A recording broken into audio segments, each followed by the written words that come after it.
CM DKShi ವ್ಯಾಪಾರ ರಾಜಕಾರಣ ಮಾಡ್ತಾರೆ, ಮುಂದಿನ ದಿನಗಳಲ್ಲಿ ಅವರ ನೀತಿ ಗೊತ್ತಾಗುತ್ತೆ ಅಂತ ನ್ಯೂಸ್ 18ಗೆ ನೂತನ ಎಂಎಲ್ಸಿ ರಘು ಕೌಟಿಲ್ಯ ಹೇಳಿಕೆಯನ್ನು ಕೊಟ್ಟಿದ್ದಾರೆ.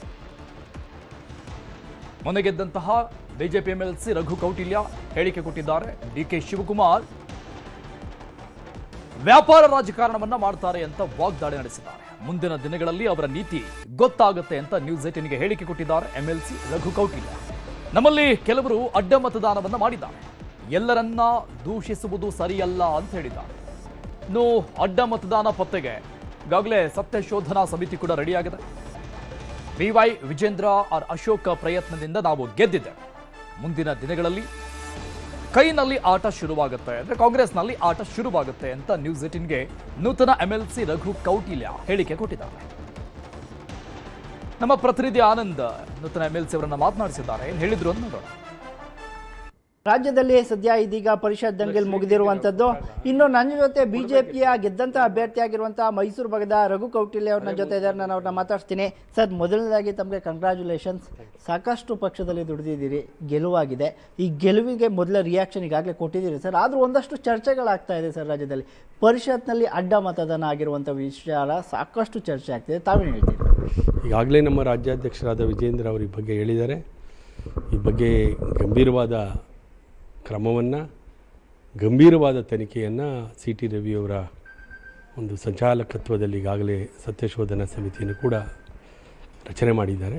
ಆದರೆ ಇಲ್ಲಿರ್ತಕ್ಕಂಥ ಪ್ರಶ್ನೆ, ಯಡಿಯೂರಪ್ಪನವ್ರು ಇದ್ದಂಥ ಕಾಲದಲ್ಲಿ ಅಂದರೆ ಅವರು ಹಿಡಿದಿಟ್ಕೊಳ್ತಾ ಇದ್ದಂಥ ಶಕ್ತಿ, ಅವರು ವಿರೋಧಿಗಳಿಗೆ ಕೊಡ್ತಿದ್ದಂಥ ಟಾಂಗ್ಗಳಿರ್ಬೋದು, ರಾಜಕೀಯ ಚಾಣಕ್ಯ ನೀತಿಗಳು ಎಲ್ಲ ಒಂದು ಕಡೆ ವಿಜೇಂದ್ರ ಹಾಗೂ ಅಶೋಕ್ ಅವರು ಮಾಡುವ ವಿಫಲ ಆದ್ರ ಅನ್ನುವಂಥ ಚರ್ಚೆಗಳು ಸಹ ನಡೀತಾ ಇದೆ. ಅತ್ಯಂತ ವ್ಯವಸ್ಥಿತವಾಗಿ ಸನ್ಮಾನ್ಯ ವಿಜೇಂದ್ರ ಅವರು, ಅಶೋಕ್ ಅವರು ಕುಳಿತು ಎರಡೂ ದಿನ, ಯಾಕೆಂದರೆ ನಮ್ಮ ಶಾಸಕರ ಮೇಲೆ ಅಷ್ಟು ಪರಿಪೂರ್ಣವಾದ ವಿಶ್ವಾಸ ಇದೆ.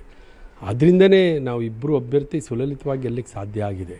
ಚುನಾವಣೆ ಆರಂಭ ಆಗಿದ್ದಕ್ಕಿಂತ ಮುಂಚೆನೂ ಹೇಳಿದೆ, ಚುನಾವಣೆ ನಡೀತಾ ಇದ್ದಂಥ ಸಂದರ್ಭದಲ್ಲಿ ಹೇಳಿದೆ, ಪರಿಪೂರ್ಣ ವಿಶ್ವಾಸ ಇದೆ ಅಂತ. ಈಗಲೂ ನಮ್ಮೆಲ್ಲ ಶಾಸಕರ ಮೇಲೆ ಸಂಪೂರ್ಣ ವಿಶ್ವಾಸ ಇದೆ.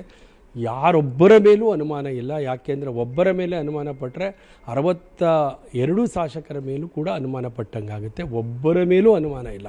ಆದರೆ ಯಾರೋ ತಪ್ಪು ಮಾಡಿದರೆ, ತಪ್ಪು ಮಾಡಿರೋರು ಯಾರು ಅಂತ ಮಾತ್ರ ನೋಡಬೇಕು ಹೊರತು, ತಪ್ಪು ಮಾಡಿರೋರನ್ನ ದೃಷ್ಟಿಯಲ್ಲಿ ಇಟ್ಕೊಂಡು ನಾವು 62 ಜನರ ಮೇಲೂ ಅನುಮಾನ ಪಡುವಂಥ ಪದ್ಧತಿ, ವ್ಯವಸ್ಥೆ ನಮ್ಮ ಪಕ್ಷದಲ್ಲಿ ಇಲ್ಲ.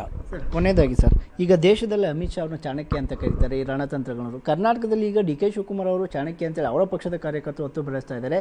ಅವರ ಚಾಣಕ್ಯತನದ ಮುಂದೆ ಅಂದರೆ ವಿಪಕ್ಷಗಳು, ಈವನ್ ಕುಮಾರಸ್ವಾಮಿ ಆದಿಯಾಗಿ ಕೂಡ ಯಾರು ಟಕ್ಕರ್ ಕೊಡಲಿಕ್ಕೆ ಸಾಧ್ಯ ಆಗೋದಿಲ್ಲ ಅನ್ನೋ ಮಾತುಗಳನ್ನು ಕೂಡ ಹೇಳ್ತಾ ಇದ್ದಾರೆ. ಡಿ ಕೆ ಶಿವಕುಮಾರ್ ಅವ್ರದ್ದು ವ್ಯಾಪಾರಿ ರಾಜಕಾರಣ, ಒಳ್ಳೆ ವ್ಯಾಪಾರ ಚೆನ್ನಾಗಿ ಮಾಡ್ತಾರೆ. ಅದರಲ್ಲಿ ಏನೋ ಯಶಸ್ಸಾಗಿರ್ಬೋದು ಅಷ್ಟೇ.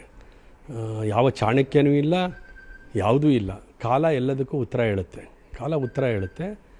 ಮತ್ತು ಮುಂದಿನ ದಿನದಲ್ಲಿ ಗೊತ್ತಾಗುತ್ತೆ. ಪೂರ್ಣ ಪ್ರಮಾಣದ ಸಂಪುಟ ರಚನೆ ಆಗಲಿ. ಈಗಾಗಲೇ ಖ್ಯಾತೆಗಳನ್ನ ನೋಡಿದ್ರಿ ನೀವು. ಇನ್ನು ಮಂತ್ರಿಮಂಡಲದ ನಂತರ ಗೊತ್ತಾಗುತ್ತೆ. ಆಮೇಲೆ ಅವ್ರ ಬಂಡವಾಳ ಏನು ಗೊತ್ತಾಗುತ್ತೆ, ಚಾಣಕ್ಯ ತಂತ್ರ ಗೊತ್ತಾಗುತ್ತೆ, ಆ ಪಕ್ಷದ ಆಂತರಿಕ ಪರಿಸ್ಥಿತಿ ಏನು ಅಂತ ಗೊತ್ತಾಗ್ತದೆ. ಜ್ವಾಲಾಮುಖಿ ಥರ ಸಿಡಿದು ಹೇಳುತ್ತೆ. ನೋಡ್ತಾ ಇರಿ ಸ್ವಲ್ಪ ದಿನದಲ್ಲಿ, ಖಂಡಿತ ನನಗೆ ಗೊತ್ತು ಏನು ಅಂತ.